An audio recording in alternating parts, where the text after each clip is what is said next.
In this lesson, we are going to study English together through a short story. So if you want to improve all areas of your English, that is your listening skills, your reading skills, your vocabulary, and your overall understanding and comprehension of the English language, then this lesson is most certainly for you. Hello there everyone and welcome back to GSL English. My name is of course Gideon and I am here as always to help you speak more fluent, natural and confident English. And today's lesson is another full study run through with me. So we're going to read a short story and study it together.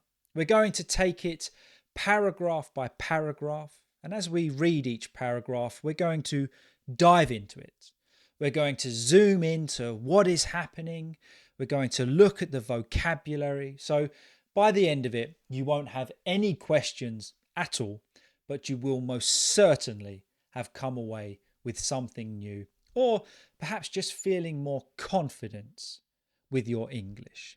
But before we get into it, before we start studying, if you haven't done so already, please subscribe to my channel and don't forget to turn on notifications as I post 2 lessons or podcasts every week to help you improve your English. So you don't want to miss those. And just as a little note, I would like to say thank you to the channel members.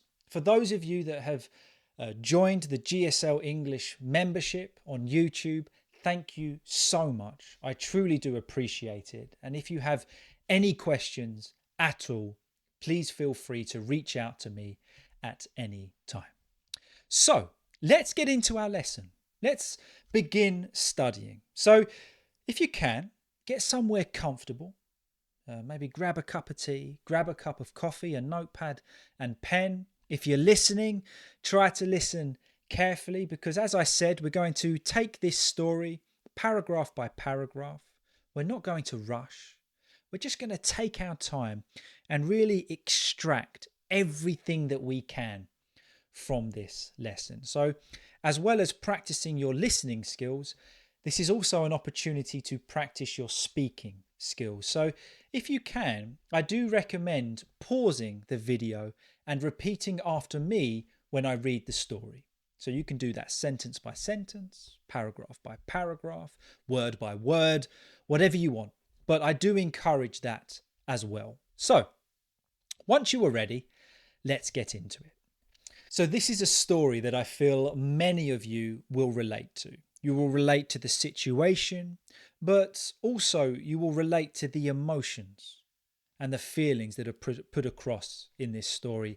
And if you can connect with it on some kind of deeper level, on an emotional level, then you are much more likely to remember what we study. So that's why I've chosen this topic.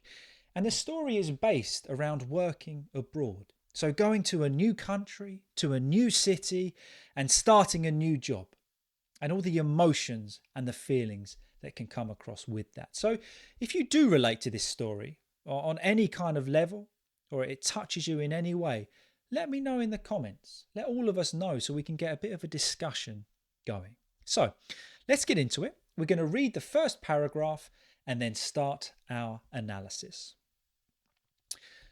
Maya stood on the crowded London Underground, gripping the pole tightly as the train swayed. Her mind was buzzing with nerves.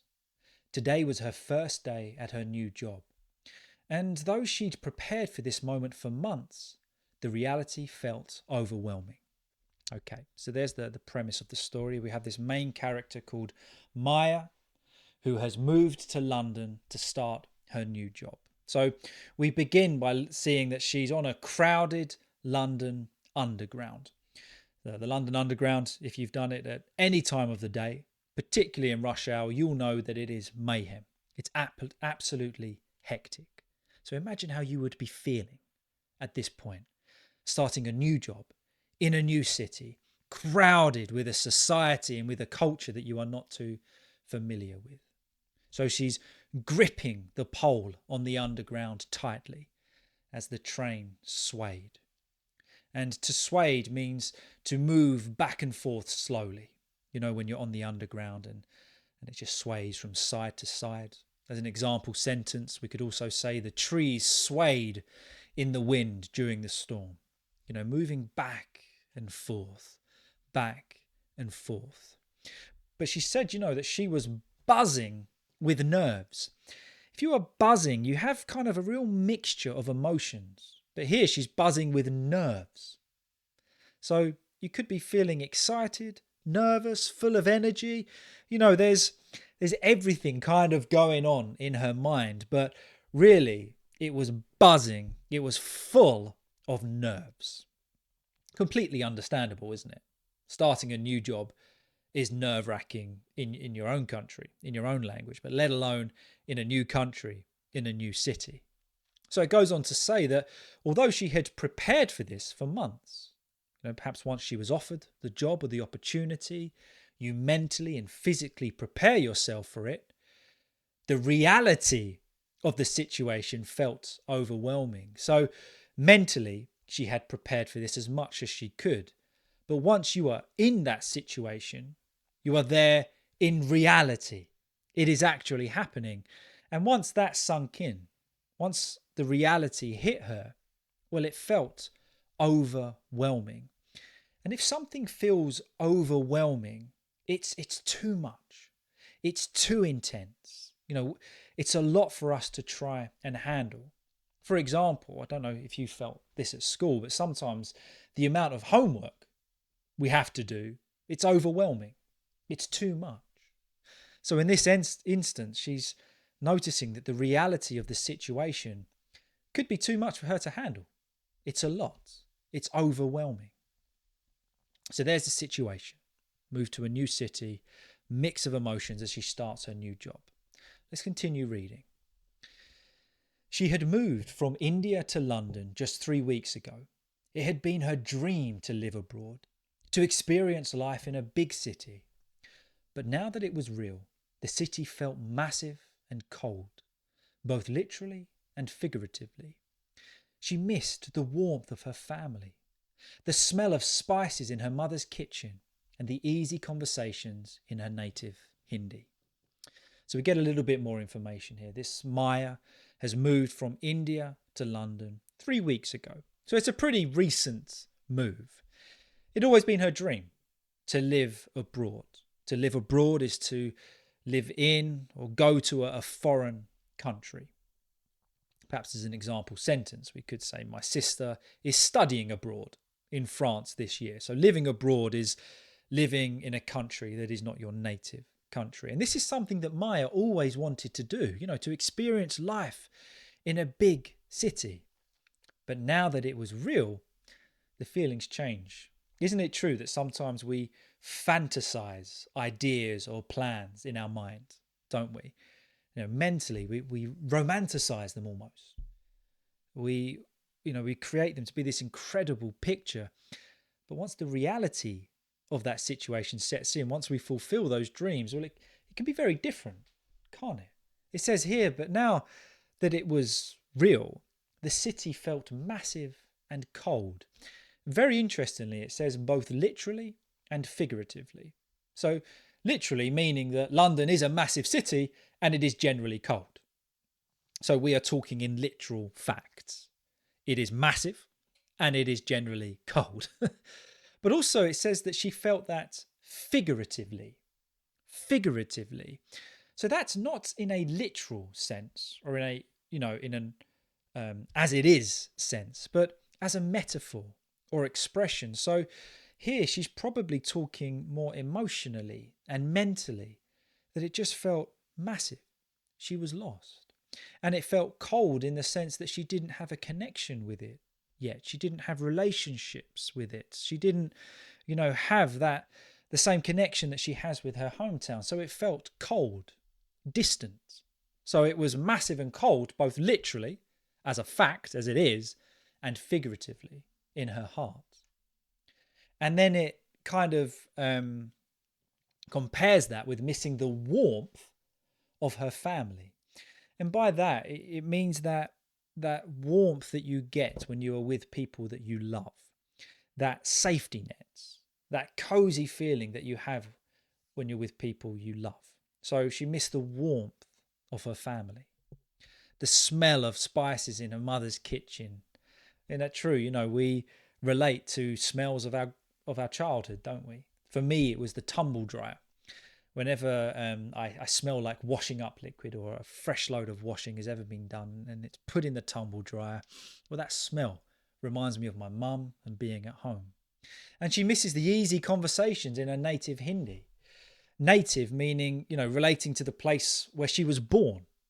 That was her original language.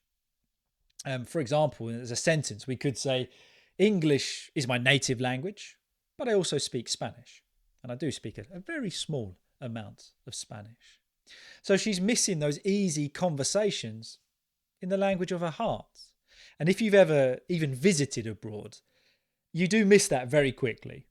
Just conversations in your native language. Even if you're fluent in the language of the country you're visiting, you still miss those conversations from the heart. So that's how she's feeling here, Maya. Had this dream to live abroad. She's made it become a reality, but then things are just a little bit different. There's certain aspects of life that perhaps she didn't see coming. Let's continue. Now, as she walked into the glass-walled office building, so now she's going to her office, she felt a weight of unfamiliarity. The receptionist's British accent was crisp, hard for her to catch every word. Smiling nervously, Maya introduced herself, half hoping the woman would just nod and wave her along. Thankfully, she did. So now she's made her way to the office, glass-walled office building. It's very true now in many offices in London, particularly the fancy ones. It's just glass cubicles of office workers. And if you've ever walked into a new job, I think we all have at certain points, whether it's in an office or a construction site, whatever it is, it's terrifying. That first day walking in, everyone knows you're the new person. Everyone knows you're the new guy. It's horrible. And that's kind of doubled here by the fact that she's not with her own culture that she's used to. Everything is new to Maya. So she felt a weight of unfamiliarity, a weight perhaps on her shoulders. And if something is unfamiliar, it's unknown. Unfamiliarity is the state of being unknown or strange. We're not familiar with it. We're not comfortable with it. As an example, we could say there was an air of unfamiliarity when I entered the new school. It's true. You start a new school, you start a new job, start working, start playing for a new football team. You're not familiar. And that unfamiliarity makes you feel uncomfortable. So we've got Maya here. She's in a new city. She's traveling, in ways that she probably hasn't done before. And now she's walking into a massive office building in London. The weight of unfamiliarity is on her shoulders. So it says that the receptionist's British accent was crisp. The receptionist is the person at the front desk that welcomes and greets you into the office and tells you where to go. But her accent was crisp. And often when we talk about weather being crisp, it's in England, if we talk about it being crisp, it's a sharply, accurately cold day, if that makes any sense. But her British accent was crisp. And when we talk about somebody having a crisp accent, it refers to an accent that is clear, precise, and easy to distinguish. When someone has a crisp accent, it means their speech is articulated well, with sharp pronunciation and little slurring of words. Often gives the impression of being professional or refined. So she wasn't slurring her words as perhaps we would in a casual setting. It was crisp. But did you notice how Maya felt? Although her British accent was crisp, it was hard for her to catch every word. And this is the frustrating thing. No matter how long we've been learning English, no matter how long we've been studying, sometimes when we hear English in a real setting, it's not easy to catch every word. No matter how crisp that person is speaking. So you've got that on top of it. Walking into a new office, the receptionist greets her, but she doesn't catch every word. So she smiles nervously, not a genuine smile, kind of a smile to cover the fear that she's feeling. So she introduced herself. And she did this, it said, half hoping that the woman would just nod and wave her along. So kind of Maya did what we all do in a native language, where we start a conversation hoping that it isn't going to continue because we're too scared for that to happen. Terrible, really. We are our own worst enemy, but we can relate to Maya on this. So she kind of introduced herself, just hoping that the woman would go, just down the hall. That's fine. Thankfully, she did. That's exactly what happened. She just nodded and waved her along. To nod is to move the head up and down, just to show agreement. For example, she nodded when I asked her if she understood the instructions. Yep, that's okay. So she just nodded and just told her where to go. We'll keep on reading. The elevator rides up to the marketing firm's floor seemed to drag on forever. Maya's thoughts spun. How would she fit in here? She studied English all her life, but the slang and casual banter felt like a different language altogether. Even when people laughed at jokes, she wasn't always sure why. So the elevator ride up, so an elevator or a lift, generally in British English, we call it a lift. American English is an elevator. So you step into it and it takes you up floors. It seemed to drag on forever. If something drags on, it continues for a long time. For example, the meetings seem to drag on for hours without any breaks. It's tedious. It's boring. So this elevator ride, because of her nerves and her emotions, dragged on forever. And this gave her time to think, which is often dangerous in those situations. It says that Maya's thoughts were spinning around. She's thinking, how am I going to fit in here? How am I going to be one of these? How am I going to fit in with these people, with these, I don't understand the culture. She studied English all her life, but studying culture is something completely different. And then she talks about the slang and the banter that's used. Slang is something that we're familiar with. We have it in every language, and it changes from region to region. And it's informal words or expressions that are used in casual conversations.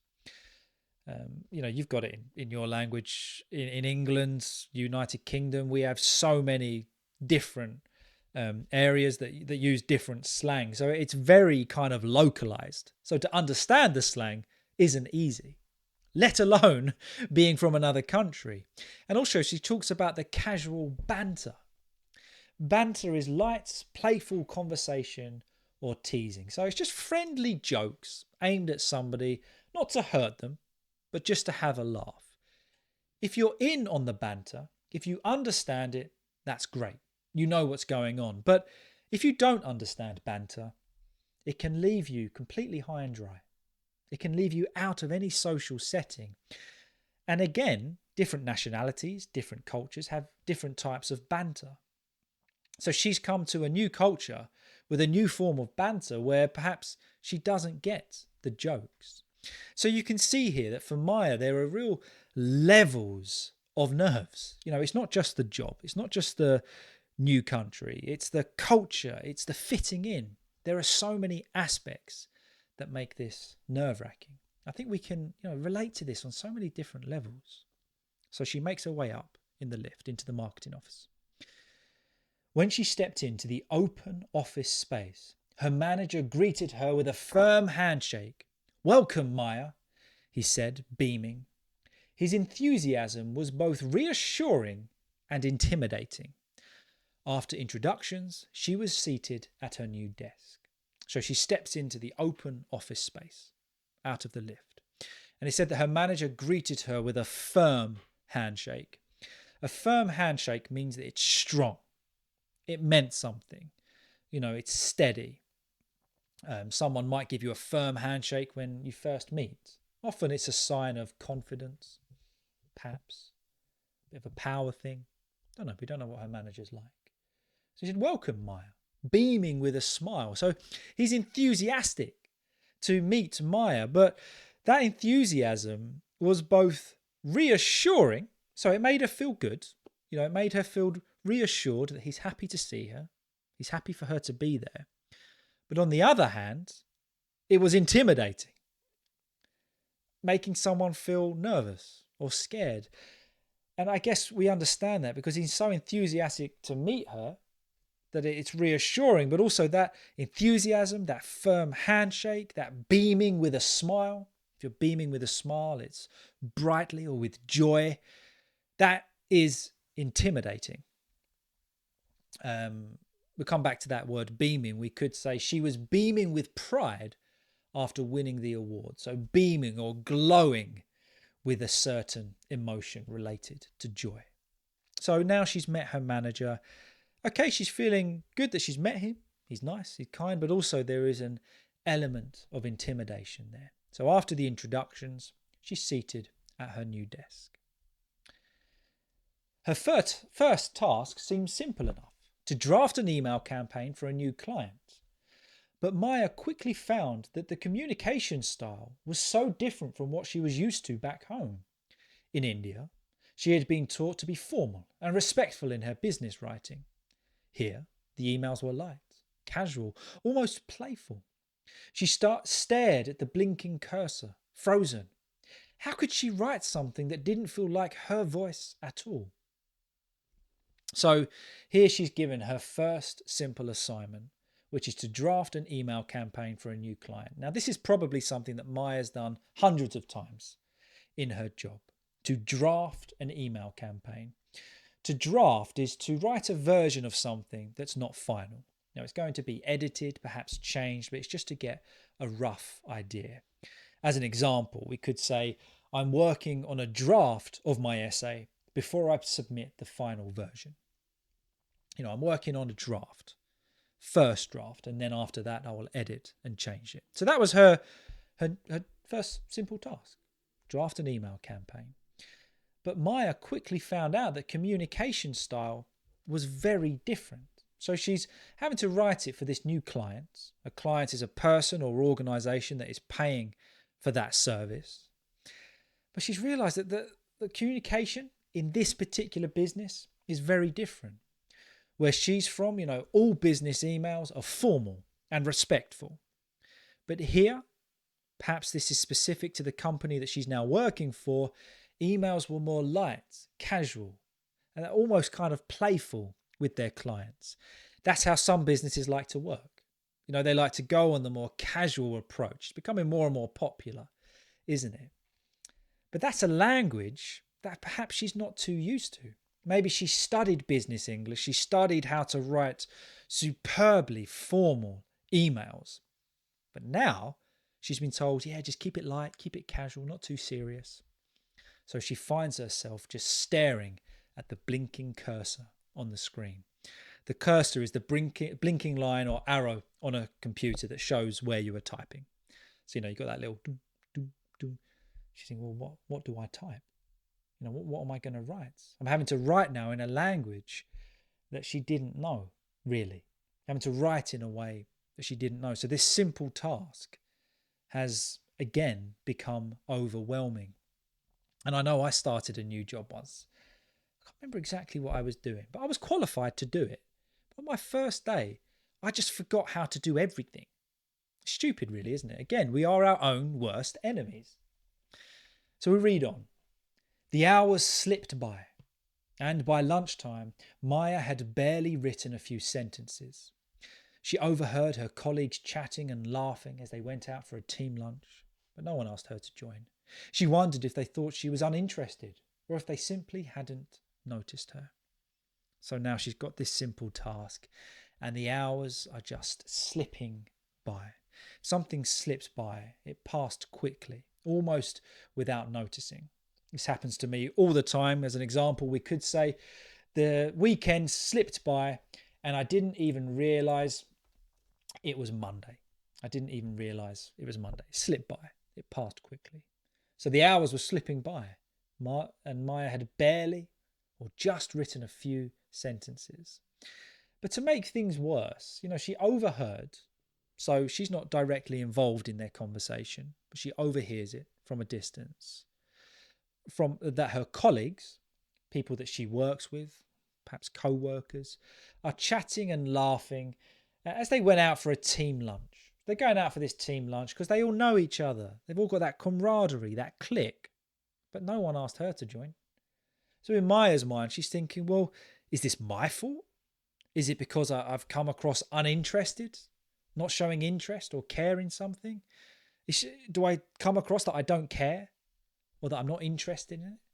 Or, had they just not noticed me? A lot of emotions there. And that's the difficult thing, isn't it? It's not just the work, it's the social element. To be successful in a business, you've got to fit in, haven't you? So she's got a lot of questions going round in her mind. Let's keep on reading. She wandered out into the city alone. So this is after, she's done that work for the morning. It's lunchtime. She wandered out into the city alone, feeling lost in a sea of unfamiliar faces. It wasn't that she was invisible. It was that she felt different. A foreigner trying to find her place. She sat on a bench near a small park, eating the sandwich she had brought from home. She took out her phone and scrolled through messages from friends and family back in India. Everyone was cheering her on, telling her how proud they were that she had made it so far. It should have made her feel better, but it only deepened her homesickness. So it's lunchtime. She wanders out into the city alone. If you're wandering, you're walking slowly, aimlessly, without a specific direction, particularly when we're not familiar with where we are. She's feeling lost in a sea of unfamiliar faces. And it's interesting here, it wasn't that she was invisible or she felt invisible. It was just that she felt different. I know when I lived in the Dominican Republic, for a long time, you're just very aware that you are different, that you feel different. Even if people around you don't care, you feel like they do. She felt like a foreigner trying to find her place. Of course, a foreigner is a person from another country. As an example sentence, we could say, as a foreigner, she had to adjust or adapt to the cultural differences. So that's what she's doing. Now, she feels like a foreigner here. It's understandable. She's only just moved. So she sits on a bench and has her sandwich that she bought from home. And as she's doing this, she takes out her phone and scrolls through messages from her friends and family. Now, they're often our biggest supporters. And it says here that they were cheering her on. Woo, go Maya, keep going. Telling her how proud they were. You made it so far. You're doing so well. You've made it to London. This was always your dream. Well done. So proud of you. It should have made her feel better. Yeah, I've got this. I can keep going. This was always my dream. But it only deepened her homesickness. If you are homesick, it's the feeling of missing your home when you're away. It's only natural to feel this. But so seeing all her friends and family, those messages, it just made her feel more homesick. And I was thinking as I was preparing this, it was also probably this feeling that I've been going on about this dream for years. I can't phone them up and tell them that I'm sad or that I'm struggling. This is what I've always wanted. This is what my family has helped me to achieve. So there's probably that mix of emotions filing in with it as well. I can really relate to how she feels. Let's keep reading. By the time she returned to the office, Maya felt heavy with doubt. Could she really do this? Did she even belong here? In the afternoon, her manager stopped by. How's the email going? He asked with a friendly smile. Maya hesitated, then decided to be honest. It's harder than I thought.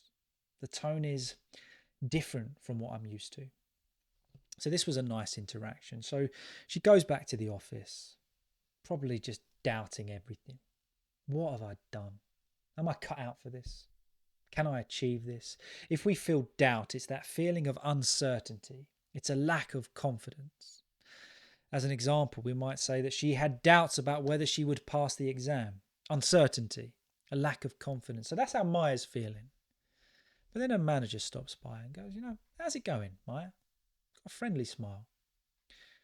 But Maya hesitated. If we hesitate, we pause before doing something, before answering. Perhaps because we don't know an answer, perhaps we want to think about what we're going to say, or we're not sure. So Maya hesitated. Then she made the imperative, the important decision, just to be honest. So she said, I'll be honest, this is harder than I thought. She could have said, no, everything's fine, and then just try to muddle her way through the rest of the day. But she said, you know what? It's harder than I thought. The tone is, the tone, the general feeling or style of this communication, it is different from what I'm used to. And this is an interesting point. And I think this would have gone down really well with the manager, because he would have realized that she's honest, and now the manager can help her to adapt. But if she just kind of lied and muddled her way through it, which is often what we do because we don't want to disappoint. And it really got me thinking here that if we are doing something in English, it's our second language or whatever it is, be honest. If we don't understand, be honest. If we're struggling, be honest. That is the most helpful thing we can do in that situation. And that's exactly what Maya said. We'll carry on reading. He nodded understandingly. That's completely normal. It takes time to adjust. Why don't we work through it together? Maya felt a surge of relief. Sitting down with him, they reworked the email, sentence by sentence. He explained the nuances of the firm's voice, showing her how to adapt while still keeping her personal touch. So because of that honesty, the boss said, do you know what, Maya? This is normal. Don't worry about it. It takes time to adjust. He's a good manager. So he says, look, let's go through it together. Instantly, Maya felt relief. Now, it does take time to adjust. If we're adjusting to something, we've got to get used to something new or different. For example, it took me a few weeks to adjust to the cold weather in Canada. That's just an example sentence, by the way. I've never been to Canada, but I didn't want to keep using London. To adapt, to change. So he said, don't worry, it takes time to adjust. So she felt this surge of relief, a sudden strong feeling or movement. So instant, relief. Imagine that feeling, just that weight of uncertainty almost just lifting off her shoulders. So they reworked the email sentence by sentence. And what's more beneficial than that, what makes this guy a great manager, is that he even explained the nuances of the firm's voice. Nuance is a small, subtle difference in meaning or expression that changes from company to company, from firm to firm, from business to business. Everyone has their own voice, way they like to speak. So he showed her how to adapt to their nuances while keeping Maya in there. You know what I mean? While keeping her personal touch. As an example of that word nuance, we could say understanding the nuances of the language took years of practice. And this is very true. You have English, and then you have loads of different cultural and different nuances that come along with the language. And they take years to learn. So let's read the next paragraph. By the end of the day, Maya had sent out her first email campaign. It wasn't perfect, but it was done. As she packed up to leave, one of her co-workers waved her over. Hey, we're going for drinks after work. Want to join? Maya hesitated, then smiled. I'd love to. Just what a mix of emotions throughout the day. So kind of packs up the end of the day, and then one of the co-workers, a person that she's working with at the same company, says, hey, we're going for drinks. Do you want to join? So all of those feelings that she had before really have gone completely out the window. And doesn't it show that we really work things up in our own head? We come up with scenarios, we come up with situations, we put thoughts in other people's minds that we think they feel that are just not true. So all of that anxiety that Maya felt is now relieved. Her manager's helping her. Her co-workers want to go for a drink with her.